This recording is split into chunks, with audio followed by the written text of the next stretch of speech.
It is weird. I'm like, not enough. In New York City. Gary, can you hear me? That's like Ruby.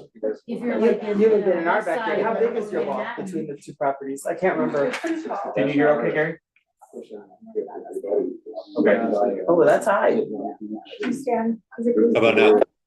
Yeah, we got There you. we go.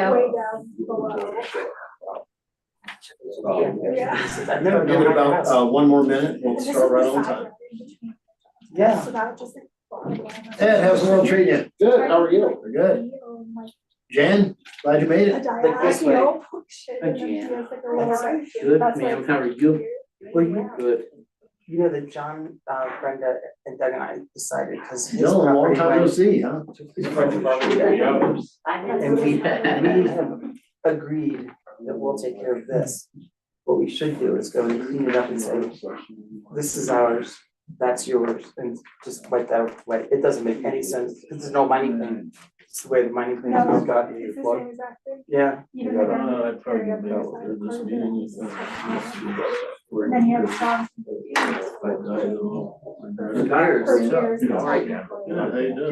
I kind of. I think we should clean that up. How do we do that? Month for you and my kid. For your kid. Yeah. Oh, yeah. We're It's ready now. It's been like. Well, the survey and got it. Sandy texted, I mean, I'll look at my house, but Sandy texted me for like a month ago, and I remember. I have. But like my fear is like, we've always been understanding it's been a big deal, like nobody has had like, John, you bring the water front yard, things like that. But somebody crazy can come in and be like, okay, About it today on tag. get off my property, no, I don't even know where. Yeah, I would like to welcome everybody to the Idaho Springs City Work Session for April 22nd, 2024. And we have 4 items on our work session agenda, starting out with the Virginia Canyon Mountain Bike Park trail name. Mayor and Council, back in December, we had talked about starting to name the trails that we have in Virginia Canyon Mountain Park. We have 4 trails right now that need to be named. And at that time, our direction was to work with the partners at Comba and just like looking at the mine names in the community and all that kind of thing, and come up with a list of potential names. As we did this, we realized that we'd like to have a kind of comprehensive list of names because there will be more trails coming on board as we go. But what we're thinking is the first 4 trails, we'd like to make sure that we name them appropriately. So I was just looking for 2 requests for direction here. The first one is this list of names that we've included a good list? Is there anything that should be added or subtracted from it? And then the second question is there 8 names that we might take from this list? If you remember, Chris from the Current was here at our last meeting and he had offered to run a contest in the Current to name the top 4 names. That was nice. So I was thinking maybe we take the top 8 names or whatever council feels comfortable with, and we'd put them in the paper for a naming contest and see what we come up with. And then what we do is try to get that completed so that we can get these signs ordered and get them installed for the park to open this summer. Well, this is a good list. It'll be hard to narrow it down to 8 because there's a lot of good names there. There's some fun ones. Gary, is there anything you'd like to add to that? Yeah, probably 2 things. Right now in the whole, first of all, hey everybody. Good to see you. Right now we're up to 21 or 22 segments that we expect to have names on them. And that number could grow. There are some what we call alt lines or optional trail features that may rise to the point of getting their own names just for clarity and for mapping and wayfinding and such. So we do want to try to make sure that we ultimately come up with 20, 25 names that we can be using going forward. And then really there is some urgency to getting the first, 3, 4 names, 5 names maybe. We're at a point where we really need to be ordering signs and figuring out how they're going to get stuck in the ground. The trails are moving along really well. We're starting to be able to get test runs and do our punch list with the builders. So, we'd like to make sure that we're able to start ordering signs and getting that part of this thing approved here in the next couple of weeks if we can. I think if we could come up with our list, if we'd like to run this vote, which I guess is a council direction too. We can get that in the paper next week, and then we could run it for a cycle and then bring back, and then we'd have a list of the top four potentially. Sounds good. I'd like to put everybody on the spot and just go around the room and see what your favorite one is. How about two? Well, and we may, yeah, well, we're gonna have Are to. you gonna do a little marker? Some of us might. Why don't we go Agree around with- room and like do like Scott said, like our first choice, go around, do our second choice. How about that? And that way you can Deal, keep scores. deal. Jeremy, hate to put you on the spot, but what do you like over there? So who's gonna keep score? Chuck's got score? Yeah, I'm gonna mark my You got sheet score? up. Okay, good. And hand it over. I don't have a preference. I don't, Oh my God. Get in the game. I was kind of liking the Jeremy Jones placer. How about detonator? I love it. All righty, Scott, start us out. Gauntlet Gold's kind of cool. Gauntlet Gold, okay, and there was a Gauntlet Mining Company. I like, there were a lot of them I liked. I like Morningstar. Jimmy? Well, I'd like to add one if I can, because Yeah, we're, I mean, there's a spot on there. we are known as County 51 in the state. So I thought Area 51, Cool.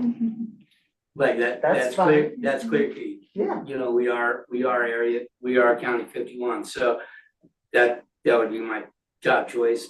And then, I like 10-day jacks, because that's obviously at the bottom That was of my second choice. all that, Good yeah, matchup. yeah, I mean, that, yeah, and who didn't know old, Jeremy, help me out, Hoover's, yeah, Hoover Brothers.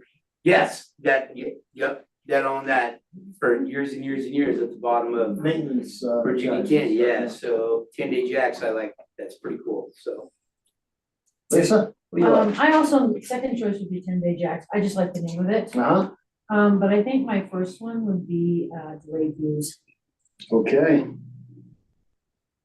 Let me find that on, I was just looking at that, Middle of the second column. thank you. What was that last one, Lisa? I had trouble hearing you. Delayed Delayed views. views. Oh, okay. Is it views or views? Kate, what do you got, Hank? I'm gonna Yeah, I stick got with, you. because I was always going for that area, staying and remaining Area 28. That's my first choice. Oh, yeah, okay, yeah, I got that one. All right, Janine, what do you like? I also don't really have a eureka. I don't know, that's how I feel. But I no longer have to be on a bike. Well, Eureka, we've got it. Okay, so I have 7 so far. What were you looking for? Were you looking for 8? You know, 8 or just a number that we could put to vote for the first 4. I was thinking 8's kind of a good number, All but right, Gary, what's your favorite trail name? Oh, I stay out of these debates. come on, Smart man. I need one. Tiebreaker. It's not a tiebreaker. We just need one more. to We put do in have a favor. couple of trails that are gonna be gnarly and pretty fun, so like another name like along those lines might be a good one, like Powder Cake was a name. Okay, there we go. in Early Mountain. All right. Okay. I think the panic That was stations is what the was way in too, my by the mind, way. yeah. That's a hard one. Okay, I'm gonna give you the list I thought that or the drive shaft. after the work session. Okay, and then Chris, before you walked in, I was just telling people that we had spoken earlier about maybe still being able to run that contest in the paper, if that would be all right.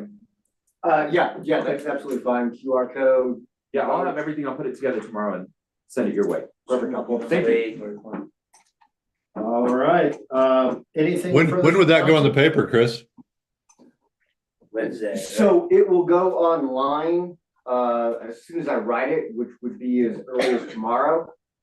In the physical paper, it won't be in there until next Thursday. But it will be online with whatever QR code you guys want. And Chris, a big thank you to the paper. Yeah, man, Yes. absolutely. I hope it's fun for the readers as well. And Gary, do you wanna just take the top 4? Is that what we're thinking, or? Well, if we're talking about a public process that's gonna take, 3, 4, 5 weeks, it'd be nice if we at least starred what we think council's top 4 choices are. I was In thinking case like we need to, in case we get to a point where we can be printing signs before the public process is over. I was thinking maybe 2 weeks and we could bring back the list of winners to council and then call it good for the top 4 or. Right, so if it's not gonna be in the physical paper until next Thursday, which is, I believe, May 2nd. And then you run that for a week, you're on May 9th, and then you're looking at whatever the next council session is after May 9th that you have room for it. You know what I mean? If I may, I'm just trying to shorten that timeframe. I would assume council would be okay with any of these 8 names. So I'm only suggesting that whatever the public is favorite for is drawn from these 8. I'm fine Is with everybody all right? Yeah, We just- yeah. I think the public would like having the last word on Yeah, something. yeah, I mean, really, in all fairness. Yeah, Yeah. for Okay, sure. we picked the finalists, they can pick the, Yeah, you know, the winners. final. Yeah, let them pick the winners. Finals. Yeah, Could we the Could we- finalist is. maybe think that those top 8 names would be the ones that we use somewhere in the trails and then order all those signs and then just use the top 4 for the winners so that we could get those signs ordered, or would you feel more comfortable waiting until after the vote? I don't think this, I mean, me personally, I'd rather the public picks this. If we just get it down to a small amount for them to pick from, that way it makes your job a lot easier, in Okay. my mind. In my mind, that's my personal opinion. I agree. I am wondering if we need a bigger list, because what I hear Gary saying is in the very near future, we're gonna have more trails, so we're gonna need more names. So I'm wondering if rather than 8, maybe we do 16 and work off of that with voting. Just a thought. Since we're going through this whole process, I just Just wonder do if it we one need to time. expand it a little bit. Okay, so let's. I think that's too many choices, personally. You gotta If you need remember, 22 in the end, right? You're We're trying only- to consolidate the one process. We need 22, as published today, we need 22. let me ask you this though, if you give too many choices and only this much of the population actually votes, every single person votes for a different name, you're starting off with the same place that you Well, yeah, left and I it, so. agree, there's always, we can always what if this. Surveys are just, if you give too many choices, I think surveys kind of open the door. for If we give the public the first 4, I think we can manage from there on out. I mean, We could pick 8 we more don't have tonight to as give our it to the public backups. again. All right, I'll tell you what, why don't we do 8 more, just as a backup? I'm gonna give these 2 check marks, so we'll know that was second choice round. And Lisa, if you would, start us out, please. Open my mouth, drop shaft. Drop shaft.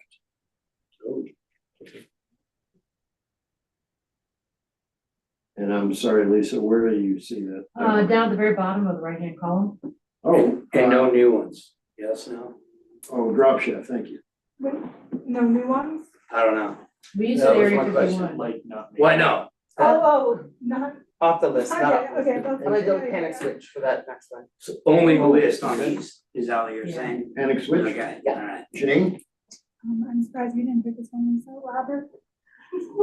Okay, I love that one, but I'm trying to find stuff that's good for the community, not just my own personal preferences. Jimmy, you sure don't wanna throw one in there? No. All right, Scott? I don't know. I do have one I'd like to highlight if I may still, if I haven't used mine yet. Reel them in. It's a bit of an alliteration on there, but we have guillotine, Oh, nice.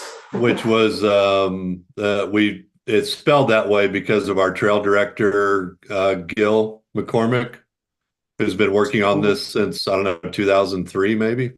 I got you. That's cool. Okay. Scott, back to you. How many we got? You still need 4 more. 4 more. Huh?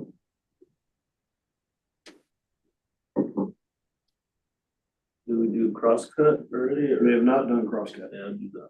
Okay. Are you thinking about stakes? Yeah. Okay. Crosscut is the name of a book by Cooper Riley. Jimmy, what do you like? Man, I like the Widowmaker. Widowmaker? Okay. Yeah. Lower right, third one up. Thank you very much. Yes, Yeah. sir.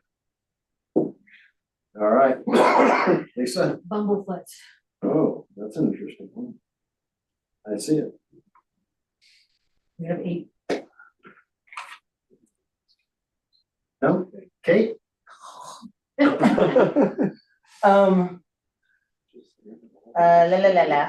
about bolt torque? No. Did you say alt torque? Bolt. Bolt. Torque. Sorry. Trying to say that while you're It's on the screaming down a top mountain. one, Oh, I got you. Okay. Yeah. We don't need the corkscrew. I think that one has something to do with mining and with bikes, actually, the bolt torque one. Yeah. Interesting. All right. Well, thank you. Anything further from council before we move to the second item? They're all good, so. Okay, we have a 3-mile area plan. Okay, I'll talk about this briefly. I think it should hopefully be quick. I've noticed that we haven't updated our 3-mile plan officially since 2008. And state statute says we're supposed to update it annually. So I would like to start working on that because we've had quite a number of annexations. I don't know that it would be a major project, but updating the map and then potentially minor updates related to the new annexation, the new priorities for the city and all that. But before I got started, I just wanted to see if there's any priorities to work on or direction, right? Well, I was reading in your report, there's kind of an important reason for having a 3-mile plan. And you could be subject to challenges, for example, if you don't have anything current. So, I mean, I think it's a good idea just in general anyways, but Sure. there does appear to be at least one legal angle on that as well. This is old. I mean, that's the one you're working on. Caters was a long time ago. Well, not that long, but. 2008. That's long ago. That's a long time ago. If That's you right. look at what's happened since then, there's been 6 But I think it's projects. supposed to be every 5 years, so, Well, right? it says we're supposed to review it annually. Yeah. Like, and I would guess that this one maybe should be a little bigger on like really reviewing it, and then annually from then on out, it's just really, hey, have we annexed anything? Have we Do added update anything? the map? Yeah. Is there some new thing, but Oh, yeah, the map is way out of date. right, this is just like a small example of some of the annexations. There's probably some others that I didn't even just put on the list. So anyway. Well, I get too in terms of infrastructure improvements, and we're doing a lot of that right now. I would rather be working off something Right, well, updated. Yeah, 6 years, 10 planners. Whatever. Mm-hmm. I don't like Bill and go. Just kidding. Staying, my friend. I think with, we have a much larger need for housing now than maybe in 2008. And Well, so yeah. identifying areas Absolutely. where maybe the infrastructure needs to go. It's more important now than it was Yes. 15 years ago. 100%. Yeah, For sure. And we've expanded a lot of infrastructure since 2008, so. No, by leaps and bounds. Well, $25 million worth, right, Mayor? Oh, well, yeah. That was Colorado. Yeah, that was 1, 2, and 3, right? Phase 1, 2, 3 on Colorado was. Yeah. 25 million? It was something like Push that. it. Andy's Yeah, that's right. correct, yeah. Yeah. So, and See, that down was, alone, we got over 22 million. yeah. So we got some other grants. Yeah, that was a huge thing for infrastructure. I mean, almost every residence, right, or business north south side of Colorado got Yeah. new infrastructure to them, et cetera. That was massive. So. Yes, I vote yes. All right, Kate, you okay with moving forward on that? Yeah, I was just gonna ask, do you feel there's the capacity to do it in-house versus using an outside? I think so, because we can make the updated map, which will then inform decision. I'd expect we might take it to planning commission to get their input as well. And then the other thing would be, this is maybe a good opportunity to prep for comprehensive planning, which we had budgeted for a kickoff this year. And so, once we do the comprehensive plan, which probably wouldn't be completed, certainly not in 2024, probably maybe 2025, but like 2026, that would also be a good opportunity to take some feedback from the community to then, update these again at that point. So this update maybe won't be like incredibly detailed and comprehensive, because we know that we'll be getting public input from this other process relatively in the future. Kind of foundational. But But I think, the norm is though, that you work with the planning commission on the 3 mile plan. That's the way, I mean, that, right, and you at least bring a finished product that can be tweaked with the planning commission, and then it comes to council for approval, is what I remember. yeah, and I think like if we're doing it annually, I would guess we would have really probably minor changes unless Right. there's some big change, but given that we haven't done it in so long, getting more input from planning commission. Yeah, they might have seems some more- empirical knowledge that like it's gone into the ether because of the few changes since it was Tim Caters that was doing this last one. And I don't think the plan is bad as it stands, like it's still a usable document, but obviously the 3 mile area has expanded quite a lot, and that does give new opportunity for annexations and for infrastructure and all of that, so. It's also a progress report. Right. Yeah, Oh, it yeah, is. yeah. Have we had any requests for annexation or questions about annexation outside of like the CDOT, most recent from CDOT? We have a few things that are ongoing. It's mostly, I don't know how much, there's potentially one that's coming in the relatively near future. I don't know how much we're supposed to talk about, like potential future projects that would be initiated. But Not Floyd Hill again. no, not Much smaller. but just like up Just one one. I wish. and That makes sense, actually. potentially west of. I haven't talked to anyone west of the exit down there, but there would be future potential for that with the I-70 annexation. That's a- So possibly where, well, not only to anything, but.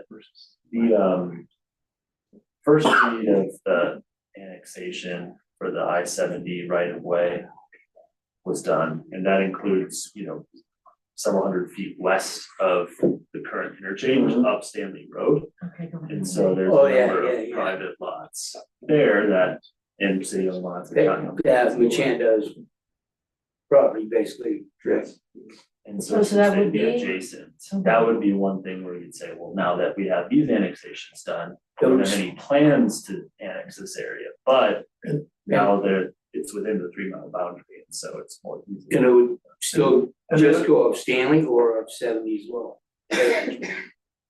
Well, I think at least initially, if this is if an owner wanted, it would go upstanding.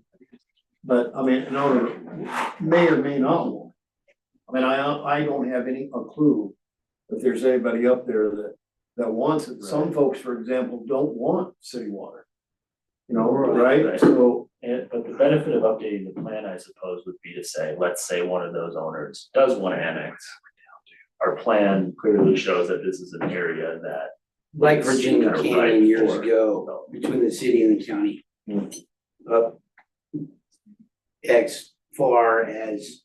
It's like Right, 2,500 feet, isn't it? each- No, no, it's way further than that. Yeah, cause each homeowner, right, Andy, you're around for sure, I'm sure that they had the option, if they were in the city, cause they were in the city clear up to the 6, yeah, maybe like 800 block even, where it turned to dirt, correct?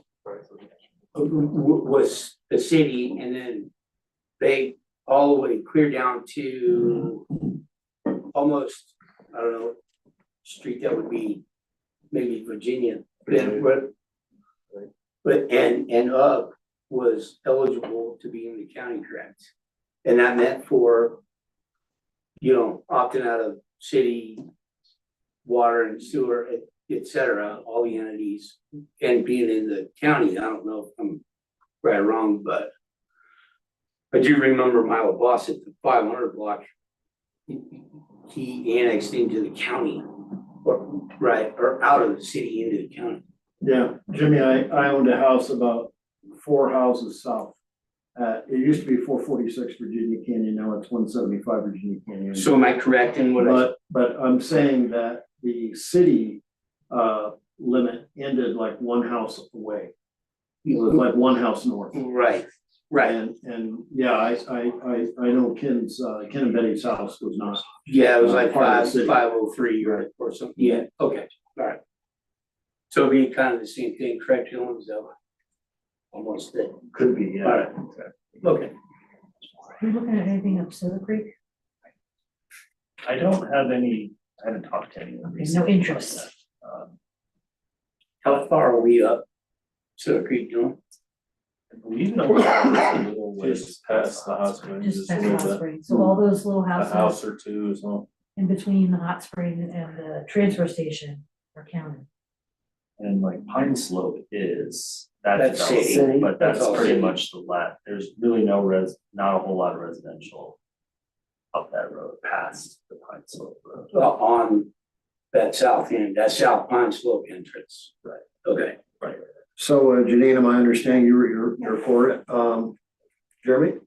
Very much so for it. All right, Scott? Yes. Okay, then it's unanimous. Oh, I'm sorry. Yes. Oh, okay. Then it's unanimous. So you bring back the report, then we review it and talk about some of the different things. I think so. I think it would make sense maybe to have, once we've updated the map and all that, to put together like a work session item to talk through some of the details before it gets adopted. Does it need to go to planning for us? I think it could go either way. I believe Carmen said, I can pull this up. She's so beneficial. She's mentioned that you don't. So there's, per state statute, adoption of the 3 mile plan has no specific prescribed adoption process. Some communities included as part of the comprehensive plan, which would then go through public hearings. But where it's adopted standalone or just updated, all we need is for council to approve it via resolution. And so per state statute, it wouldn't necessarily need action by the planning commission, but I would like to at least get a look from planning. agreed. You're taking it to planning commission at the next meeting. Yeah, I was gonna say, my that plan is already- to- Yeah, that, and Dylan said that earlier, right? That's where it'll go. Yeah. By the way, yeah. And I might not be able to get too much detail from planning commission until we've created the new map that shows the 3 mile boundary, because that really sort of identifies where cutoffs are and can help kind of illustrate where development could occur and potential annexations could be supported, but we can at least get started with, sort of auditing, I guess, if you will, the existing plan to see what has changed. And the public would have, would there be a say from them as to what they were interested in for? Well, there's no requirement for an official public hearing, so I guess theoretically, there wouldn't be a need per state statute to kind of do public input because of the, I guess the purpose of the 3 mile plan is for us to kind of assess where we could see annexation, rather than saying, these are the parcels we want to annex, or this is. Well, yeah, I mean, that's very fair because you might not have any interest come forward in an area. Right, and you certainly could not require someone Yeah. to annex, it's initiated by them, and so. Do we want to, because this hasn't been done since 2008, do we want to allow public comment on this? Like, I know there's no rules on it, but just from what the public sees when it, like, you guys know that they say, oh, city council. It depends on what we're talking about, but there's a lot of this. Oh, the public will have plenty of time after he gets the report out to put in their 2 cents, I think. I just would like to give them, if they don't show up, they don't show up. But Well, it's good for them. That was totally cool, whether we showed up or not. But if not, then that's when the backlash comes. it is, but I like to be able to say, this is just my preference, and you guys can tell me to shush it. I like to be able to say, no, we actually had a meeting and you could have come, here's when the meetings were. you know, like, Yeah, that's easy What to would they say. actually call Mount Olympus? Isn't it just a map of It's the a map city with- and the yeah, 3 it's mile, got a like, designated buffer on it. I think you're opening a can of worms. like what do you call, like, I Well, don't know, it's just like, it's a so, miles, right? so Like, The zoning and the comprehensive has, we do public comment for those. Cause obviously we don't wanna change zoning districts under somebody's Yeah. house. But the 3 mile plan is just an outline of the city. Okay. And I think if we open, like, It's not an action. it's not, Right. nothing. it's not an it's- action item that yeah. I can like stand Yeah. down. I And just that's, like, and then you can say, I like to have as much transparency. I know, as I see you, I possible. see you're awesome about that. I have a ton of questions, because I'm not familiar with annexation, so, but I wanna save them for another meeting, but how the process works, all that. I Okay. think you come back with a plan, then the discussion begins at that point, is the way I see it, So we right? would have a work session. and- Right, I think that's a good idea. I think so. I do too. Before we. yeah, I do schedule too. a resolution Before or we- something yeah. like that. I would also suggest that we're being more transparent, updating the 3 mile plan. Because we know it's woefully out of date. Yeah. And one example that Dylan just gave was like our need for housing. So I think would be much more transparent with more up-to-date 3 mile plan. Even if no one within these areas that we've identified ever wants to, And you know, that's what I'm taking brought is, in. if he brings this plan, we can't force annexation No. on Oh, no, we anybody, shouldn't, we right? I don't shouldn't, think we that's a shouldn't. legal right. Yeah. That's my take, but I don't know that much right, about it. that, and that was my next question, is that if, let's say your place all of a sudden gets annexed into the city, Yeah. are you required to? I don't think You there's can't a do it. sudden You though, I can't think do it You has have to to be. petition to go into an annexation, so we It's can't. owner like- only. Yeah, Cool, yeah. okay. That's like step one. Yeah, because they're, I mean, I would encourage it, if anybody asks me, sure, why not? I'd love you to pay my taxes, but. well, yeah, I'm not exactly. gonna lie. Yeah, But I unless you would were the go- one paying the taxes, you know? Oh, Yeah, so that was my question, is that you know, to make sure that everybody was aware that Yeah, this is what's coming. Jimmy, just the big hoopla that really goes on when I was on planning was when we discussed zoning changes. That was like always a hot topic. Or we were allowing a building that had not been historically River Bend there before. Yeah, So that was, I mean, that's. what not people are really throwing annexation. at. Yeah, Only if because they, like most people at the table, they thought that possibly could happen without their consent, and we just emphatically forced said, into it's, Well, yeah, on the 7 of us here. yeah, or the 7 of them, yeah, Right, okay, that was my question. yeah, no, Okay. yeah. Well, and the last thing I'll say is the intent of this plan, kind of how the current plan is laid out, which I think we would try to generally follow, is it kind of just outlines, here's the current land uses in this, it has like 7 areas. And here's the land use, here's our transportation infrastructure there, here's current utilities, community services in this area, and then a brief summary saying there's low potential for annexation because of X, Y, Z, or this is actually potentially a high potential because there's already water and sewer, there's already public transport, That would et be cetera. great. And so that's what's kind of here now. And so rather than saying we should pursue annexation in this area or something, it's more saying this is an area that we know could accept city Okay. services easily. And I think continuing, just updating it with our changes in infrastructure since the last time it was updated and with kind of changes in what exists there currently goes a long way towards ensuring that future petitions are well considered. All right, anything further? Okay, we'll move on to that. Thank you, Dylan. Yeah, thank you. Thanks, Dylan. Chief, just an outstanding annual report. Thank you very much. There was some really, Chief, I put you up on the board. Okay, thank you. very illuminating stats. And have one to look through. I don't think I. Yeah, pretty awesome. You don't need one? Well, I have to do one Oh, from that's right, last from week. the other, from the other. No, I'll take yours and put it at the library, if you don't mind. Oh, yeah, That's that's got a good. donut. Yeah, one upstairs and downstairs. That's a good Um, idea. Squishy donut. Well, thank you, I'll try to. I thought you were going in a different direction. Thanks for talking. That little, like, I don't. I say that. I teased you about that. I confess, I did a presentation at the Rotary already, so Janine's already heard this, last week. But I get to try it out with them. So No, thanks, council, mayor. We feel like as an agency, we're moving in a good direction. We've got really good support here with the city. So, and Andy and Jonathan as well have helped us as an agency. So I'm not going to read everything word for word, but a few things of note.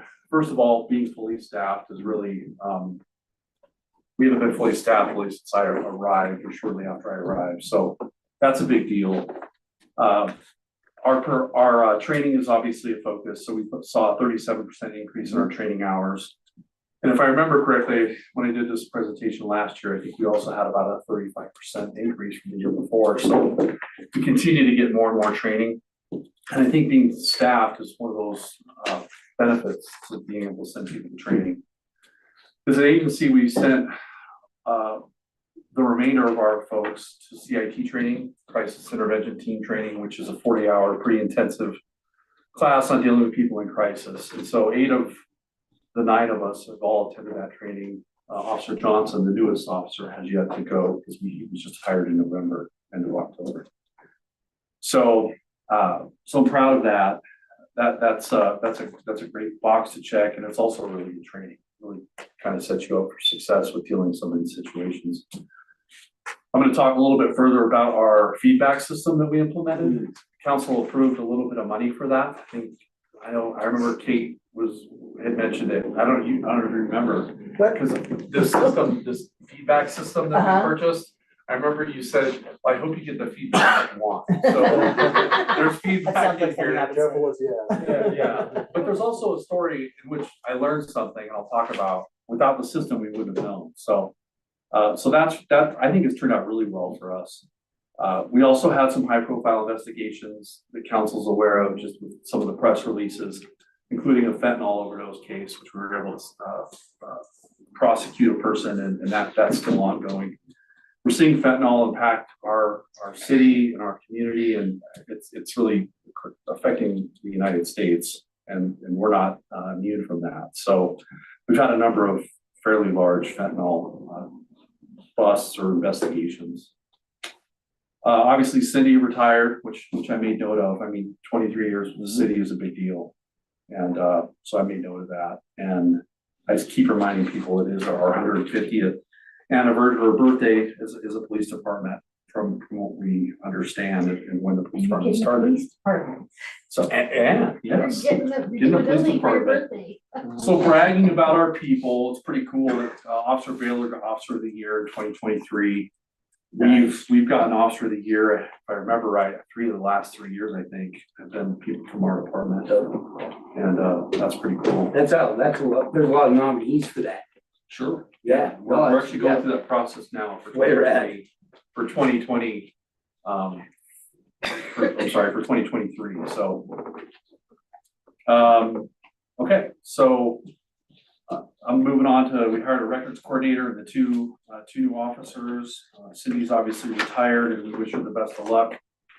The training and equipment upgrades, I focused on CIT. We also introduced a weapon platform. It's called a pepper ball. It's a less than lethal device that allows us to keep distance and use this device to deal with people that may have an edged weapon or a blunt weapon like a baseball bat, something of that nature. It's not really applicable if somebody has a firearm, but it is applicable for those situations, and where somebody may be barricaded in like a crawl space or barricaded inside of a vehicle.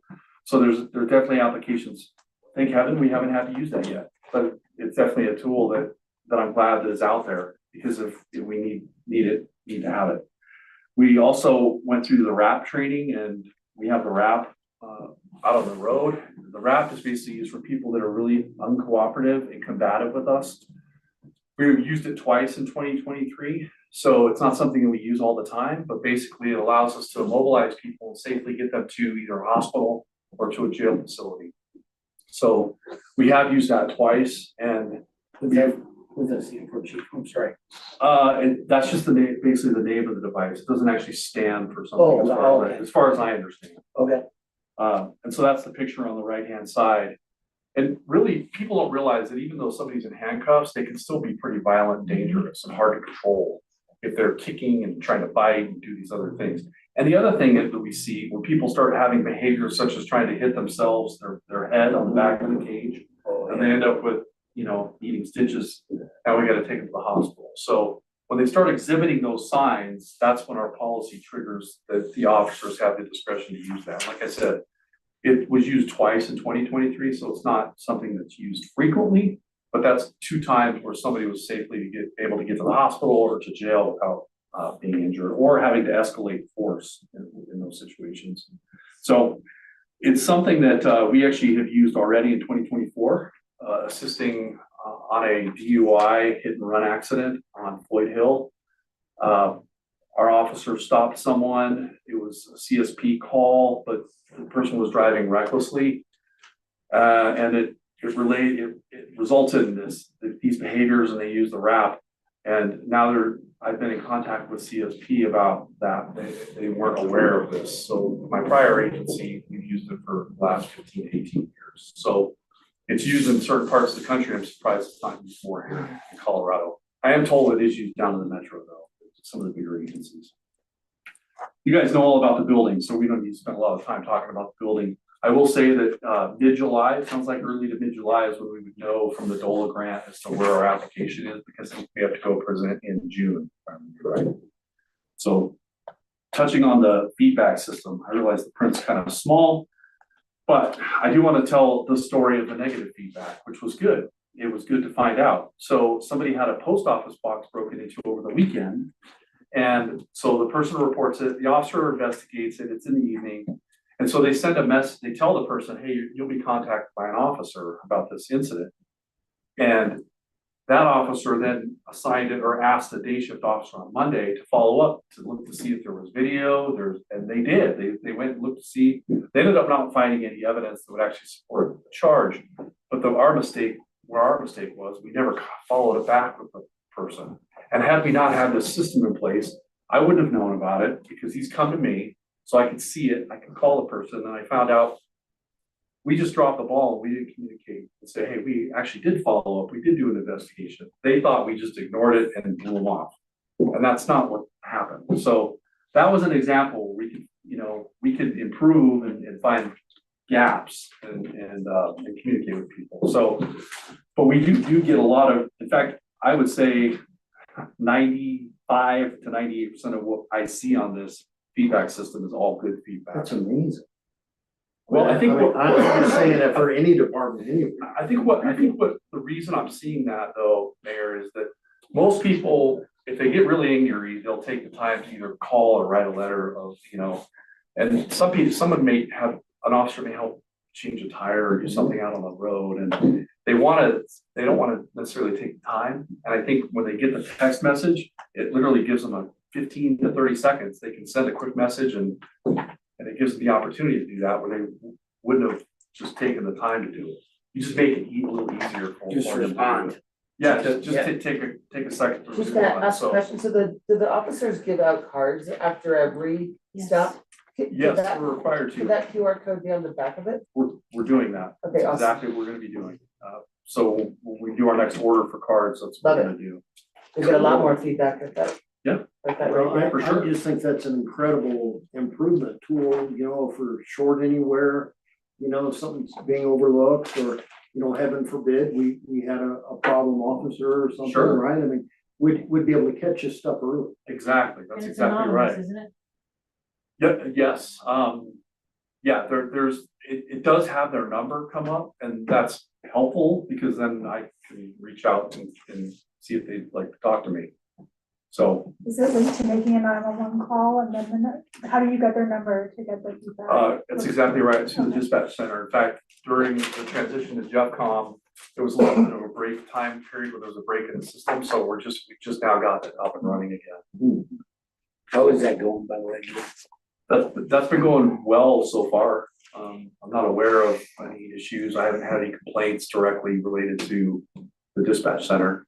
I've had to call them twice, and they've been like, I've talked to people with this with JeffCom, but ISP has been there within like 5 minutes. So they're on it.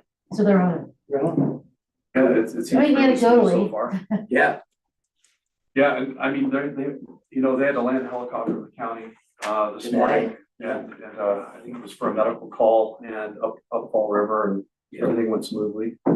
So, and then we obviously put other data in here.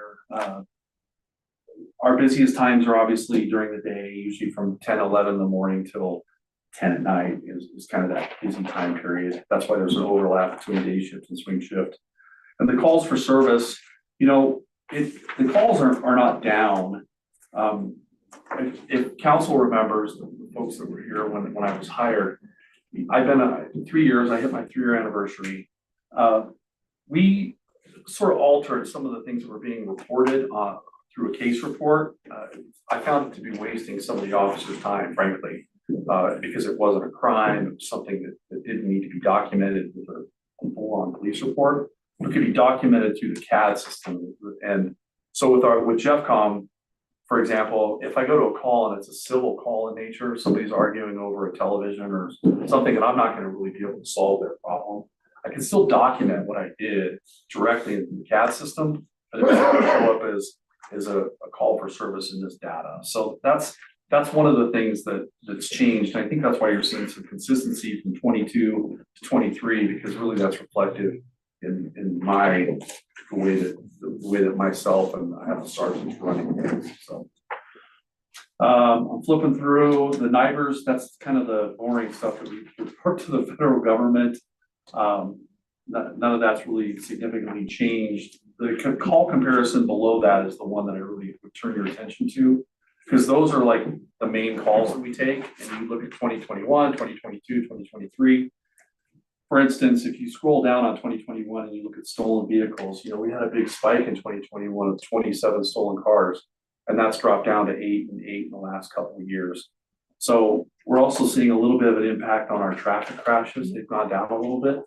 I know that our staff is focusing a little bit more on some traffic enforcement, which, can make people angry, but the intent is to try to lower those crashes. So obviously with the construction going on too, we have concerns because we have construction people out here now in our jurisdiction, and we want people to slow down. So the other thing that went down, trespassing, I equate that to, we've had some of the people that were kind of our frequent flyers, or people that we were commonly see, maybe some of the homeless folks. Some of those people have moved on or moved away, or they're no longer in our community. And I think that's impacted the trespassing. We're just not getting those types of calls as of late. So it's always hard to pin an exact reason as to why something's changed or some numbers change. But I know when I see the numbers, how I want to impact it and how we want to impact it as an agency. So the crashes slide there shows a little bit of a decline. And then our use of force, which is really important to look at use of force, what we're doing every year to see if there's any spikes or changes. We're really not seeing any. We're seeing a pretty consistent number of use of force incidents. And the force options number, the reason it doesn't match the 34 over here, that it's 36, it makes sense because the wrap, you likely had to use some other force before you had to use the wrap. So it really kind of makes sense as to why that number is reflected that way. And then we do. Can I ask a quick question? Sure. Do you think that your use of force, like sort of maintaining a plateau, because you're increasing your training and like your incident training, with CRT? No. CIT. Sure. Training, that it helps your officers de-escalate, so that maybe you can address it before force has to be. I think that may be part of it. I think that a lot of the force that's used, that's reflected in that other chart. You have point firearm, you look at that number. A lot of that has to do with incidents that occur out on the highway where we're making felony traffic stops. And so you're still using the force, but because just when I point my gun at somebody, that is considered force, even though I'm not actually like pushing them down or, putting my hands on them. So I think that's partly why it's that way too, why that number is fairly consistent, because we're seeing those numbers sort of kind of remain the same. But I would like to attribute some of that to some of the training we send people to as well. Well, given the legal concerns that our county and in addition to this department, unfortunately has had some too, I like to see that you're doing that kind of training because I would really like to not see us have to Sure. face that kind of thing again. Sure. No, I totally agree. I don't want to have to face, legal ramifications or civil liability or Somebody dying. criminal liability or somebody dying. That's correct. Unfortunately, sometimes incidents, and I'm not gonna speak to specific incidents that we're all aware of, but sometimes incidents aren't really a choice of what, you know, the officer or deputy, I mean, they need to be trained and be able to make good decisions. And so the whole idea to training is to give them the tools in their toolbox Yes. so that they have the best outcome. So I totally agree with that.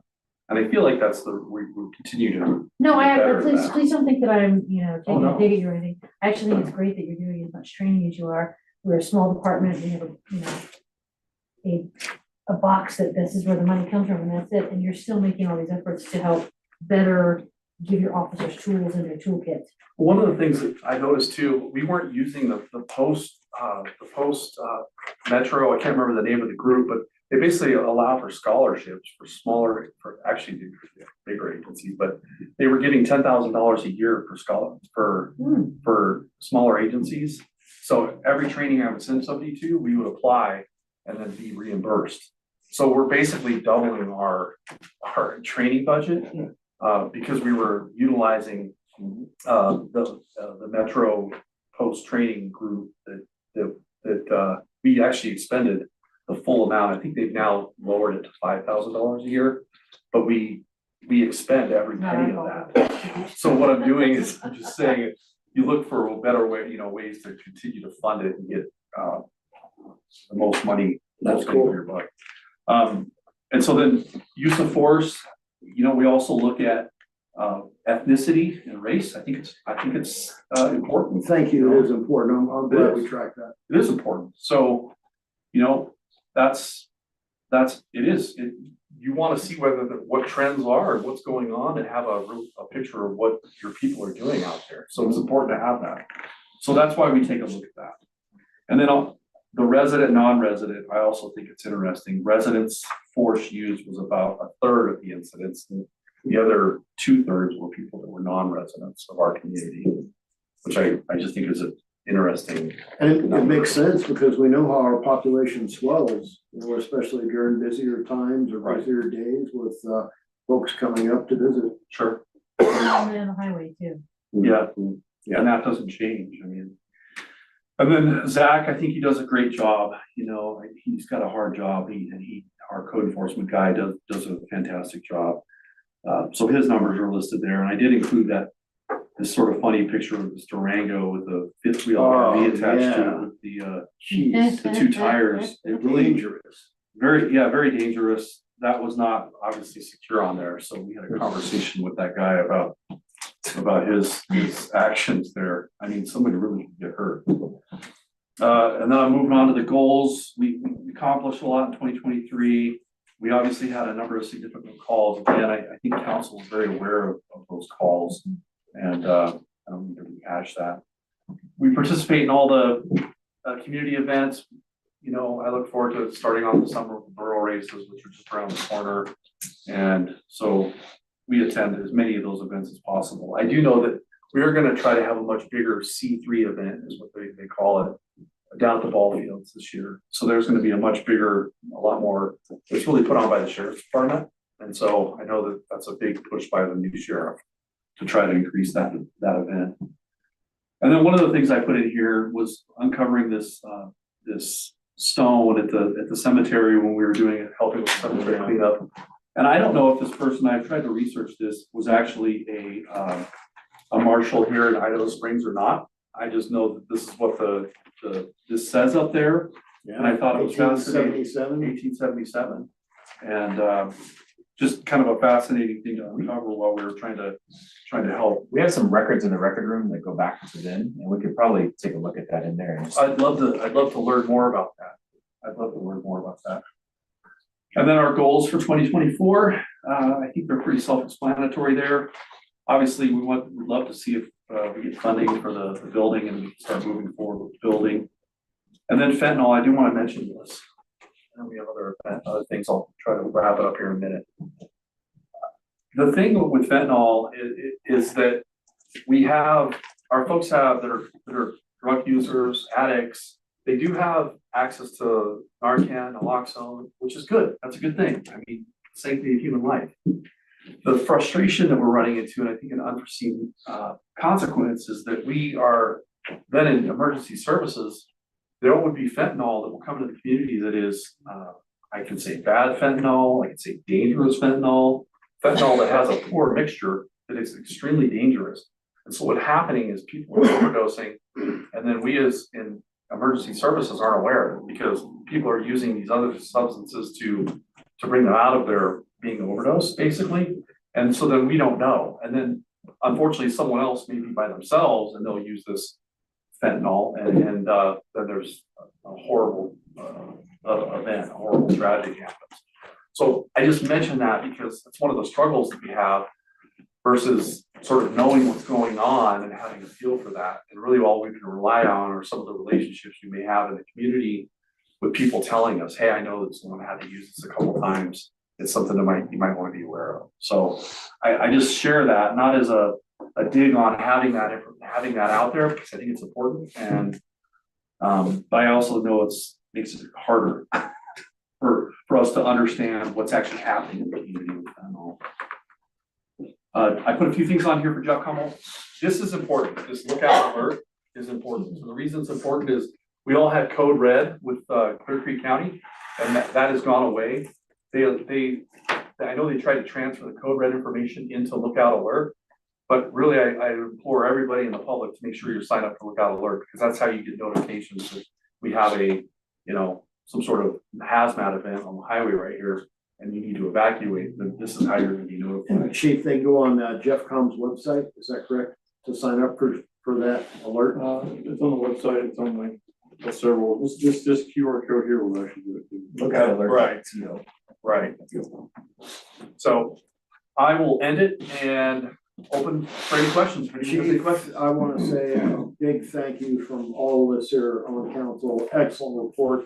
I'm gonna go around and just see if we have any questions. I would ask that we're fairly brief, just because we do have one more item on the work session. Lisa, anything? Nothing, I think when you came in, you had a very difficult situation. Oh, yeah. I don't think this was an easy department to come rolling into. And I really think that you have made some very definitive positive changes, and thank you. Thank you. I appreciate that. Good, Kate? I think you're doing a great job, and your guys came to the library today and did another great job at the library. And I promised to post these up there, yep. I want to hear the scoop on that, but I'm not gonna ask in a public meeting, so. Sure. And then I just found a little blurb about Williams, so I just sent it to all you guys. Thanks. Janine, anything? Okay. Jeremy? Scott? Excellent job. I love to see the public engagement whenever you guys get out in the public. Yeah. Engage with the public. I agree. Can't believe it's been 3 years. I know. Wow. I know. I can actually say, Well, leaps and bounds of, because I follow you Facebook, know, a lot of us comments about our achievements. police on Facebook. compliment, yeah. Well, achievements and accomplishments and compliments. Yeah, And, just, the officer's demeanor and morale, Yes. I have to say, man, that, yeah, congrats, sir. All right, thank you guys. why not? We do have one more item on the work session, and that is vendors in the historic district. And Jane, you're sure welcome to come up if you'd like to be part of it, but Jonathan? Sure, this is mostly a wonder thing. I'll just kind of open it up, I guess. We had previously talked with council from the marketplace perspective about doing like some vendors on the street, and there's a couple ways that could happen. If you have an encroachment area, you should probably just let a vendor be in that encroachment area. That's one of the things we've talked about. But what that did is it created a challenge for Wonder, because our code basically says that a vendor license is to be approved by council. And so I think that creates an unnecessary hurdle potentially for the process, but it's also something I think the council needs to talk about. And I think I'll let Wonder just take off from there. But I think what I wanted to just kind of add here is that we do have the capacity to manage this probably through the marketplace to some extent, but we still need to make sure that we're meeting whatever the regulations of the city are that need to be met. And so I think what we're looking for is just some clarification on how we should handle, like, the guy who draws a picture on a kid's face or does a cartoony thing or something, so. Well, and I'll give you an example, the Underhill Museum, is often not utilizing the encroachment area in front of their place. And Citizens Park might want this person doing characters, for example, so. Anyways, Wonder, I know this makes your job easier if we can clarify this. It does, and a thought for me also was maybe it could be kind of managed through the marketplace if that's what council decides, but it's more like not big vendors who are calling and asking. It's like, like Lucy Lou is like making homemade jewelry at home and wants to go set up a little table at the park and sell her jewelry. So our regulations require insurance, and I think that sometimes for these small, mom and pop vendors, like their term, they can't do that. They don't have the availability to do that. So that makes it kind of difficult. Same with the caricature, I can't say that word, guy. Because, it makes it a little burdensome on him to be able to operate like our regulations state. And then the time frame of coming to council to operate in the historic district is also a little bit constraining to these vendors for the summer season. So I'm looking for direction or ideas or suggestions. My only question is, there obviously is a reason why insurance is required. So let's just say they trip over a table. Right. And they fall down, they whack their head. The city is we're the coverage for that. Is that what, I'm not saying yes or no, I'm just asking, No. is that our agreement? Well, currently it's $100,000, isn't it? And then 300,000 cumulatively, and 100,000 per incident. Is there, right? is there some way, and again, tell me now, is there some way we can do something where the city works with our insurance agent, that the insurance can provide something for our vendors? We don't pay for it. Like I know when I did stuff in Denver, I had to prove, I had my own business insurance, but I had to buy like a tax license. Like I had like $50 worth of fees that had to happen for me to participate in these special events. Name them as insured. Yeah, like a Right. special event insurance or special events tax Right. license or whatever it is that helps protect us, but also protects them. That's interesting, but the answer is yes. I haven't seen it used for vendors, but I've seen it used for certain special events that are on city property. So that is available where we can ask our insurance company to provide a quote and then provide it to the entity that wants to run an event on city property. That's a short So term. that's possible, but whether it's available also for vendors, when you're talking, a small sole proprietor vendor, I don't know the answer to that. Well, and just as a sole proprietor who's done these, if you have something that's $100 for the summer, that's not an unreasonable expense, Right. For the summer. One option that we've talked about too at the chamber, and it's something that we need to talk about further if it's something we're interested in, but the chamber could also potentially get insurance and work with vendors, much like a farmer's market these days. You don't actually solicit each individual vendor. It's done through a market manager. And that could be something that the chamber could potentially do and just get a policy that could cover it if we had some regulations on where these vendors could be and how that would work with the city as a partnership. But So I have, the chief in Idaho Springs Police listed as a additional insured or correct or a loss payee or with somebody on our policy because we go for the city. And that didn't cost me anything per se. It's just simply they were just adding them as a, naming them on my particular policy. So would that qualify if they had, commercial insurance? Would that qualify for what if they named the city, or is that maybe my industry might be 100% different. I just know that's It might be sufficient. prohibitive for somebody that's just wanting to set up a, 2x6 A one table. or a one You know, that's weekend the thing or hardship. something that's. But the initial part of getting insured initially Yeah. is the hardship part. But if they already have insurance, they'll be a They rider. don't. Sometimes it's So hard to you- get, sometimes it's hard to get that business rider on your homeowners or car, whoever might provide it, like. But if you're doing commercial insurance, I so just, and I've done one of these participating, farm right? market, these market things where you're just a little tiny booth. I mean, the idea is that you're legitimately gonna make maybe $500, Right, you and know, like Wonder said, and if that you're, might be a fluke. yeah, if you're It's bringing your too much- turquoise jewelry. Too much, it's a lot of. I understand that, Yeah. 100%. Yeah. It's a lot of money for a little output. Yeah. Yeah. We've also talked about trying to have non-competitive vendors, and I that was was gonna what we've ask been you trying about with the that. marketplace. And so that's kind of the role the chamber's been playing to date. Is that position of trying to make sure that we don't end up with a situation we don't want. And so that's what I was thinking, maybe there's a role there in this insurance piece where it could work similar to a special event or something like that through the chamber. I think that's the way I would look at it. Well, they would Johnny. cut The off having farmer's to come market. through us and they could work through the chamber, through the marketplace, get the insurance, like, and still meet our guidelines. The other question is does every vendor need to come to council for approval? Because that's where we have that could take, depending on when you hit it, it could be 2 weeks or longer, As so. long as you're gonna take the brunt of the wrath if you do have a Right. vendor. Couldn't during their application, though they could prove.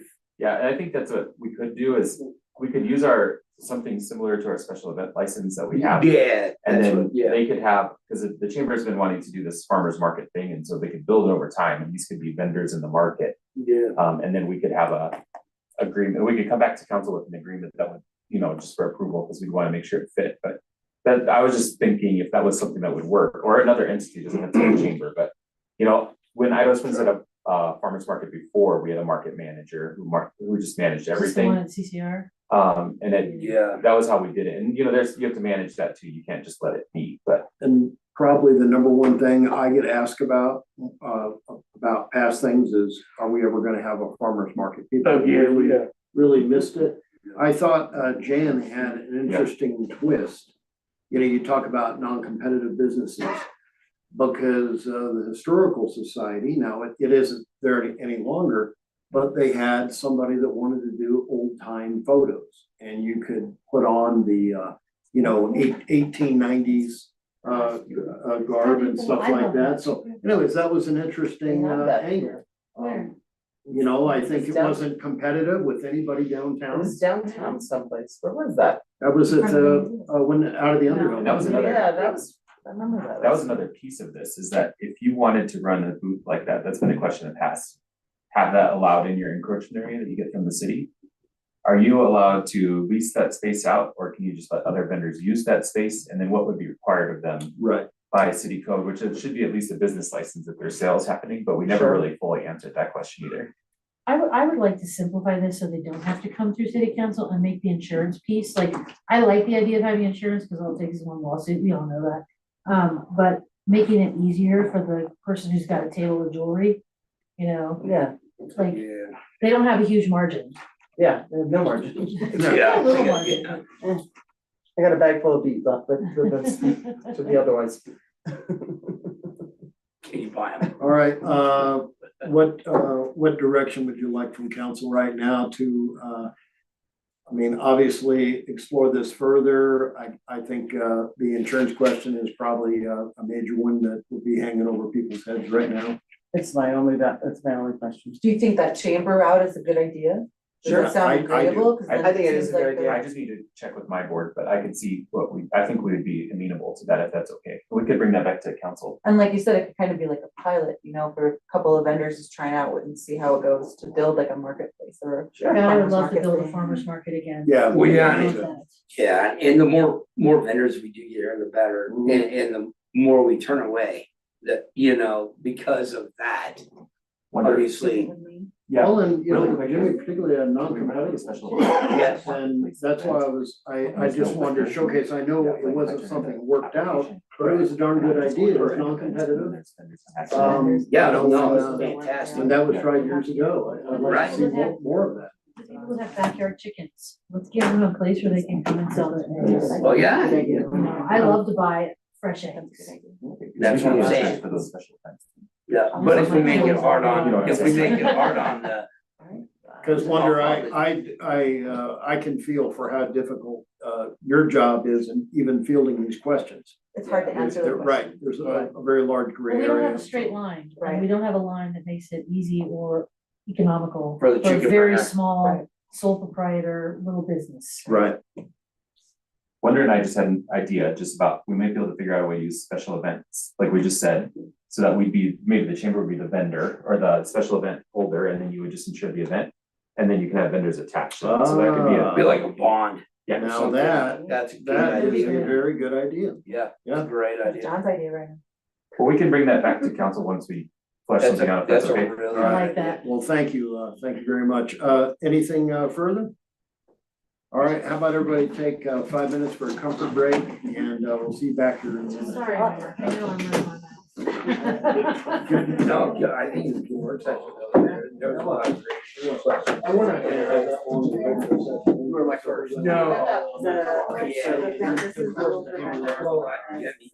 you know what's funny? There was a lot of Sometimes good things. Work sessions, I'm like, oh, yeah. Because that's really your work. Well, and it's a lot more. Well, that's not. Yeah, just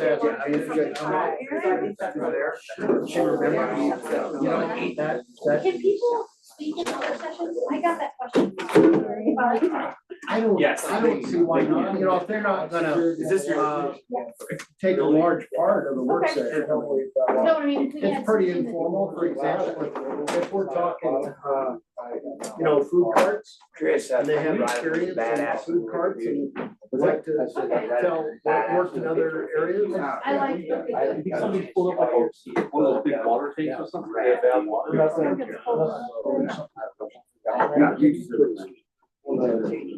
it doesn't take long to go. The card reader.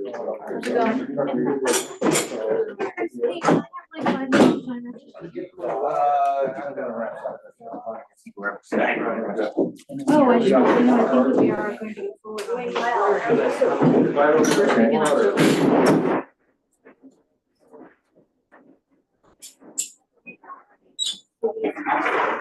So.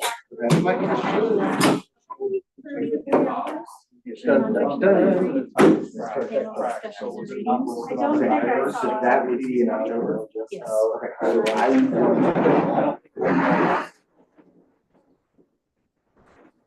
I would definitely want to start teasing summer, because it's not Yeah, what but we're you have actually federal like. system there. Yeah. Do you still have my number? I do. And then you have every state. Yeah, but let's, I mean, that, Email you that's perfect, can- yeah, like every system has. Okay. Yeah, absolutely. So, like, tease it, and then obviously cover. They really make it solve. Hopefully by the end of May, I'll have a better, like, a little more solid, I'm still working with some of my, potential big, You provide that. collaborations. Yeah, yeah. Collaborations. Always remember Yeah, I was just. that. I can get online tomorrow. Oh, no, I was like, it's. Okay, I just wanted to, I wanted to tell you guys. Yeah, absolutely. So far, And then I'm it's all- very supportive of this. Yeah. We were- Yeah. Yeah. Everything. Yeah, and that's what we're. Okay. Okay, so, We definitely. one check is This is our like. This is our opening choice, and the ones with two checks, we're both second choice. okay, I don't know so if it matters. here's And what, then I know you can read my chicken scratch, but that's area 50. oh, I love it. Okay, so I'm gonna give you Ken, and what I'm asking you. Okay, what do I put out? What are the choices that I can put out there? What are you talking about? Yep. So yeah, I'm Yeah, gonna maybe. right now, we'll get that figured out. And I'll get- Very kind of, and I think the viewers will get checked. No. There. I think My thought. But wouldn't that be- Yeah. first and foremost. Yeah, I think he brought up. I know he just sent me a text. I'm like, "Oh, What's-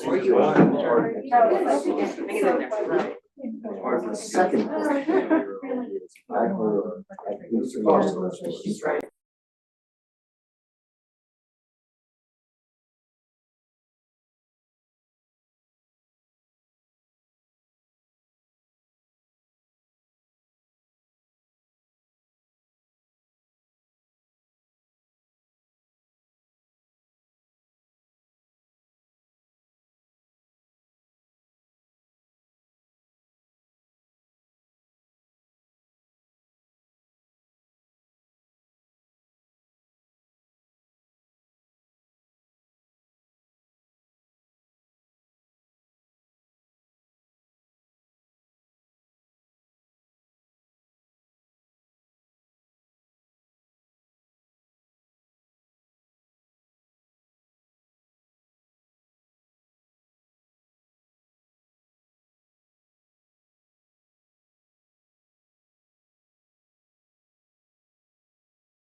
You should We are ready to go. mail. Sorry. Like today.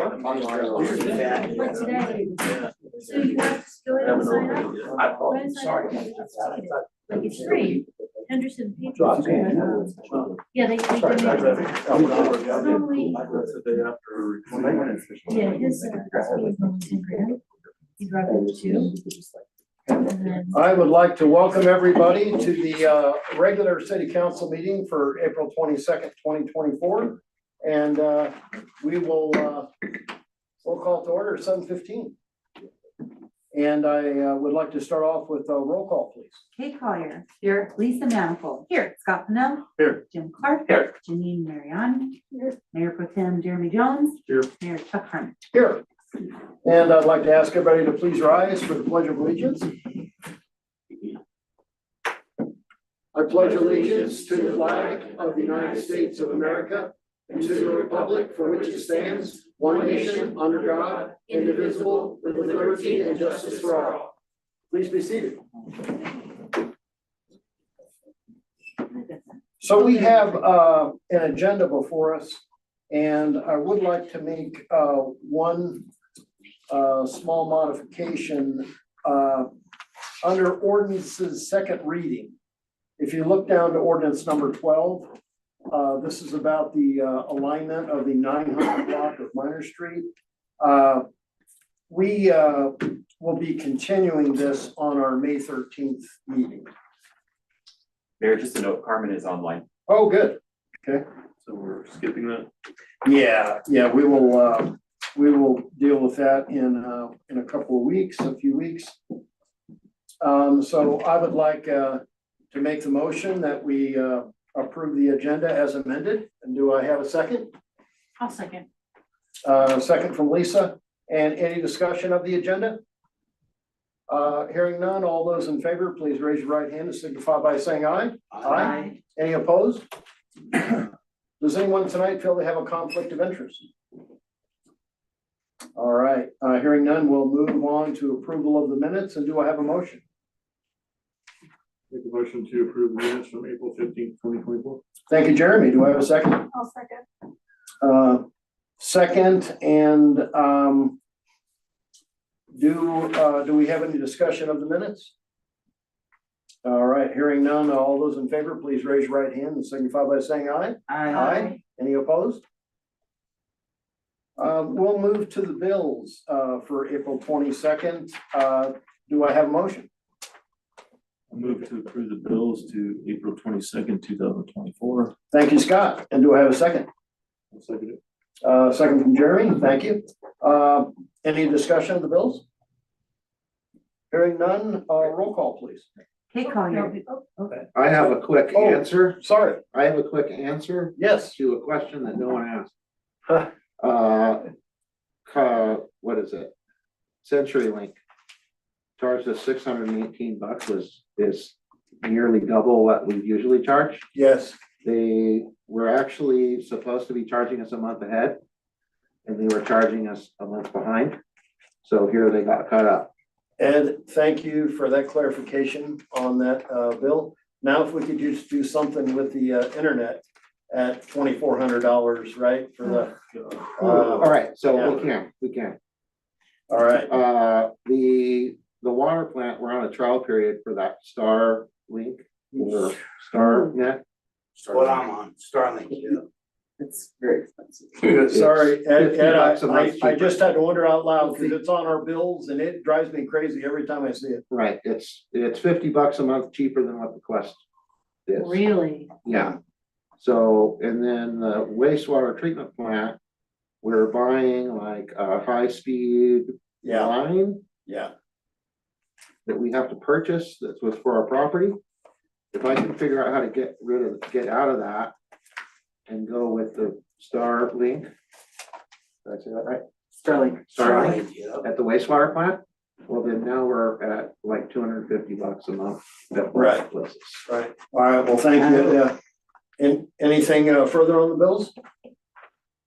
Hearing none, roll call, please. Kate Collier. Yes. Lisa Manifold. Yes. Scott Pennell. Yes. Jim Clark. Yes. Janine Mariani. Yes. And Jeremy Jones. Yes. Mayor Chuck Harmon. Yes. Thank you. Do we have any public comment tonight? No. Oh, okay. And I assume there's nobody online? No, sir. Okay. Do we have our finance officer with us tonight? Okay. Then we will move to, we don't have any first readings tonight, so we'll go with second readings, starting with ordinance number 10. Do I have a motion? Make a motion to approve ordinance number 10, series 2024, an ordinance approving an amendment to the occupancy agreement for 2060 Minor Street in the city and the Historical Society of Idaho Springs. Thank you, Jeremy. Do I have a second? I'll second. Second from Lisa. And any discussion? Hearing none, roll call, please. Kate Collier, Yes. Lisa Manifold, Yes. Scott Pennell, Yes. Jim Clark. Yes. Janine Mariani. Yes. Mayor Pro Tem Jeremy Jones. Yes. Mayor Chuck Harmon. Yes. All right, for our next one, we are actually going to open a public hearing on ordinance 11. And this hearing will come to order. This is a public hearing before the City Council of the City of Idaho Springs on ordinance number 11, series 2024. An ordinance rezoning approximately 35,667 square foot parcel owned by the city known as 2060 Minor Street from Park and Recreation, parentheses P, to Commercial 1, parentheses C1. The order of this hearing will be as follows. Staff introduction and testimony. Applicant will be sworn in by our deputy city clerk, and public testimony if we have any. This hearing is now declared open at 7:21. And we will start off with staff testimony. Dylan, thank you. Sure, hi, for the record, Dylan Graves, city planner. So as Mayor mentioned, the 2060 Minor Street, which is where the visitor center was located, is zoned currently Parks and Recreation. And this dates back to its historical uses, which was tennis courts, swimming facilities, and the like.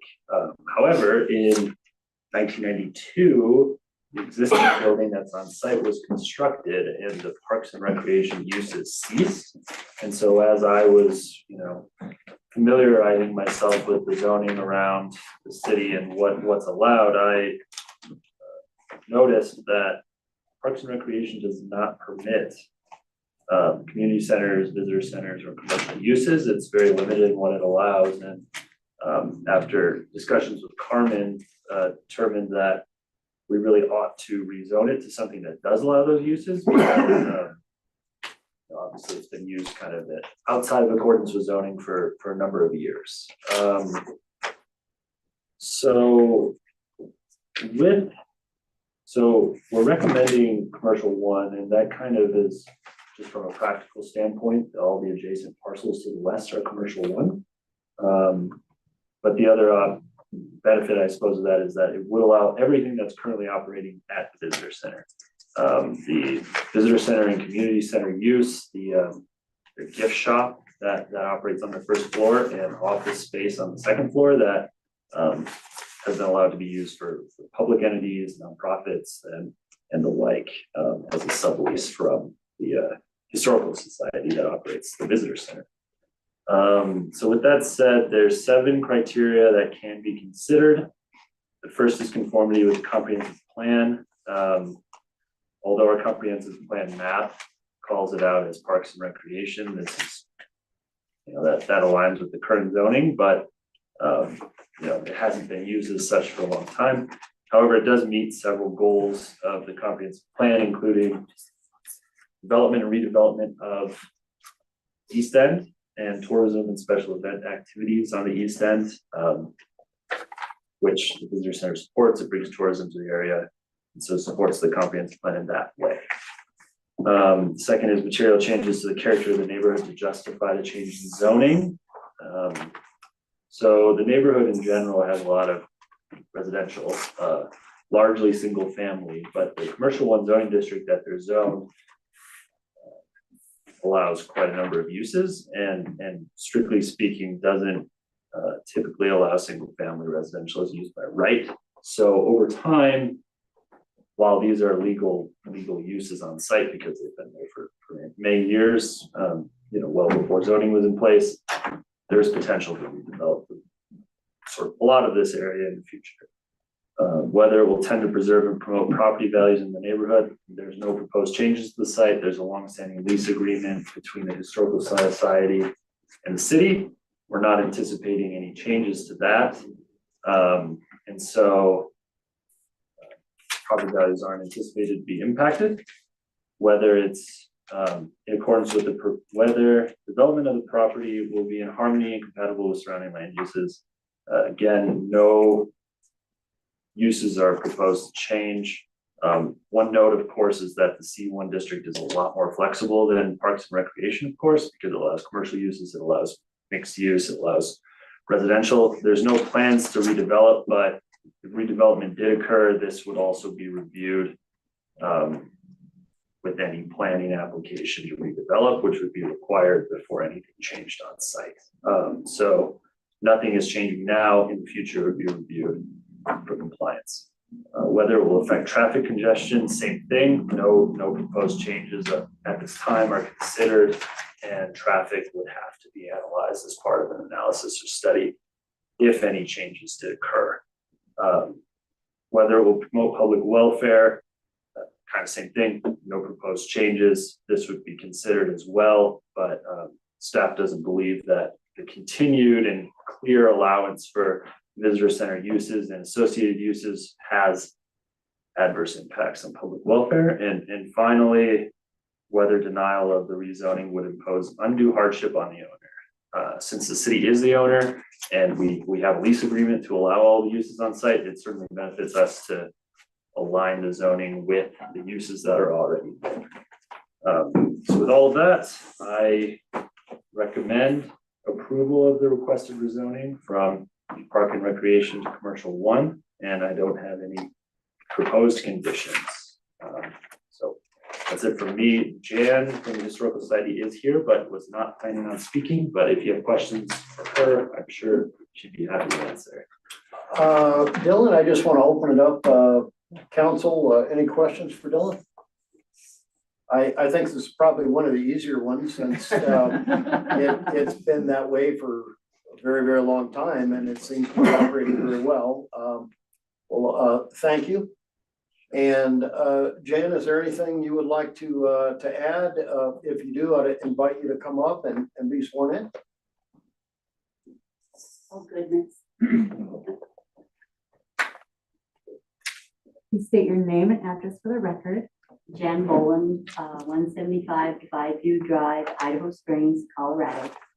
Do you swear that the testimony you're about to give is the truth, the whole truth, and nothing but the truth? Absolutely. I look for swear. Well, thank you so much, City Council. We appreciate this opportunity. After 30 years, we can't believe that this building has been there that long and that none of us ever noticed. And thanks to Dylan, the new kid on the block, he came up and found our error in ways. And so we're so glad to be getting this corrected. And we would really appreciate your total support tonight for this vote. And we're so glad to get this, which we thought it was zoned properly all these years. So we're glad to get it confirmed at this point and move forward. We've had a very good operation going there for the whole time. A lot of us were involved in getting that building built. And it's been, I think, a very synergistic program between the city and the Historical Society in operating this wonderful building. So, thank you. Well, Jan, thank you. And if memory serves me correctly, the city only put in about 175,000 into what today is clearly a multi-million-dollar building. But the rest was raised by some very generous people and a lot of hard work over there with the Historical Society to get that constructed, including donated help and donated materials and, And the Historical Society went for several grants also, because we could get them where the city couldn't. and the school district helped as well. Absolutely, that was the crowning touch. We were able to finish the building. And we had to promise them that we'd have it done in like 10 months' time so that they could have the students use that building as temporary school while they renovated Carlson Elementary. It was, again, another community project that worked out so well. It saved them money. It kept the money in the county, in the city, and it benefited everyone. So that teamwork between the city and all the grant writers, the Historical Society, and the school board coming in, and it was a big leap of faith, believe me. We were chewing our fingernails, wondering if we were going to get finished by September. And as Bob likes to say, the painters were going out the back door as the kids were coming in the front door. All right, well, thank you, Jen. Does council have any questions for Jen? Good job, Dylan. Well, Good job, Jan. Jen, thank you very much. And of course, goes without saying, that building and the people that are in it are really pay giant dividends to the city. And anyways, I'm glad we're able to rectify this. I'm glad it was caught. So are we. All right, well, thank you very Now much. we can operate legally. All right, I will now close this hearing at 7:31. And council, I would like to entertain a motion on ordinance number 11. Do I have a motion? I'll move to approve ordinance number 11, series 2024, an ordinance rezoning an approximately 35,667 square foot parcel owned by the city known as 2060 Minor Street from Park and Recreation P to Commercial 1 C1. Thank you, Scott. Do I have a second? I'll second. I'm sorry, was it Lisa? All right. And do we have any discussion? I'd just like to say, I think this is a good thing with the new, what I understand, the Historical Society is in the process of redoing their agreement with the Forest Service. So this will be a hub for the Forest Service. It's very nice to have our ducks in a row. All right, any further discussion? Hearing none, roll call, please. Kate Collier. Yes. Lisa Manifold. Yes. Scott Pennell. Yes. Jim Clark. Yes. Janine Mariani. Yes. Mayor Pro Tem Jeremy Jones. Yes. Mayor Chuck Harmon. Yes. Carmen just jumped in. All right, as we mentioned, with the approval of the agenda, we will be postponing ordinance number 12 till the May 13th meeting. City Attorney Carmen, welcome. Good to have you. Yeah, Thank you, Mayor Council. I didn't mean to alarm anybody by turning my camera on. I was just projecting that I was next and wanted to just say hi. I've got nothing for you tonight. Oh, okay. Well, thank you for being with us. Good to see you. You bet. Thank you, Mr. Mayor. City Administrator, Andy, we have your report and just wanted to check in and make sure you didn't have anything further. Nothing further. Okay. Jonathan, we have your report. Did you have anything further tonight? No, sir. All right. Dylan, thank you as always, but wanted to make sure you didn't have anything further for council tonight. Nothing tonight. All right. And wonder, we do have something with you tonight about that sewer credit. I appreciate that report. And did you have anything further? Okay. Mayor did not. All right. Okay. I would like to entertain a motion on that sewer credit. Do I have a motion? I'll move to approve a sewer credit in the amount of $863.58 to the estate of Alva W.F. Bush on 1104 Minor Street due to the discovery of a running toilet. Thank you, Kate. Do I have a second? Second from Janine. And any discussion? Hearing none, roll call, please. Kate Collier, Yes. Lisa Manifold, Yes. Scott Pennell, Yes. Jim Clark, Yes. Janine Mariani, Yes. Mayor Pro Tem Jeremy Jones, Yes. Mayor Chuck Harmon. Yes. Chief, we have your report. Good one as always. Did you have anything further tonight? Nothing further. Thanks. And again, thank you on that annual summary. It was very, very well done. Public Works, we do have a request for action. And do I have a motion? I'll move to approve a contract for services with HER Engineering for extended services on Virginia Street and Virginia Canyon reconstruction projects in the amount of $43,670 from the line item 23-00-5103. Thank you, Kate. Do I have a second? Second from Scott. And any discussion? Hearing none, roll call, please. Kate Collier, Yes. Lisa Manifold, Yes. Scott Pennell, Jim Clark, Yes. Janine Mariani, Yes. Mayor Pro Tem Jeremy Jones, Yes. Mayor Chuck Harmon. Yes. And Paul, anything further tonight? Just a bit of a typo there. We are getting those, we're gonna start installing those crosswalk lights this week, not next week. Oh, good. Oh, yeah, thank you. And I did see that on there. And of course, that was on the bills as well. And I'm glad we're moving forward. I think that could significantly increase the safety for people crossing the street. So thank you. Ed, we got your report. Just want to make sure you didn't have anything further tonight? That's it. Okay. Is anyone confused by my new chart? No, No, it's perfect. well, I don't know. I mean, we'll ask. Does anybody have any questions for Ed? Okay. I would have expected. It's all working good. I would have expected perfection. Yeah, I got no idea what any of Okay, these. so don't go too far. Awesome one. You're in Keep trouble. it as- Yep, looks like you're on, buddy. All right, and seriously, thank you for delving into the connectivity issues with us a little bit, because I know we see those on the bill every time we approve them. Boy, some of them are pretty lofty. Right, well, You know, you know, like that $2,400 a month.